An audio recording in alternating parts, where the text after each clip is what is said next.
अण्णाजी दत्तो, बाळाजी आवजी, मोरपंत पिंगळे, किरोजी फरजन, प्रल्हाद निराजी, राहुजी सोमनाथ, गंगाधर जनार्दन, वासुदेव जनार्दन या मुत्सद्दी मंडळी तसेच संभाजी महाराजांचे आप्त शिर्के यांच्यावर संभाजी महाराजांनी शासन केले.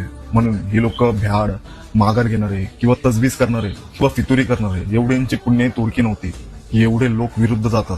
याचा अर्थ कोणतरी गोष्ट किंवा काहीतरी चुकीच्या गोष्टी होत असाव्यात स्वराज्यामध्ये, किंवा संभाजी महाराज जेव्हा दिलेल्या खानाकडे गेले तेव्हा या मंत्रिमंडळाच्या मनात कुठेतरी संभाजी महाराजांविषयी अविश्वासाचा एक ठिणगी पेटलेली असावी. आपण एकाएकी ऐकला, सृष्टीत भांडत चालला, बहुमतांमध्ये एक, त्याला यश कैसे असे समर्थांनी म्हटलेच आहे. त्यात अर्थ काय? शिवाजी महाराजांच्या काळापर्यंत देशभक्त असणारे मंडळी, मुत्सद्दी मंडळी छत्रपती संभाजी महाराजांच्या काळात देशद्रोही बनतात. हे सारे लोक मुत्सद्दी, धुरंधर आणि स्वामिनिष्ठ होते. औरंगजेब, सिद्धी, आदिलशाही, विजापूर या सगळ्या मंडळींसोबत लढण्यामध्ये शिवाजी महाराजांसोबत खांद्याला खांदा लावून या मंडळींनी पूर्ण त्यांची हयात घातलेली.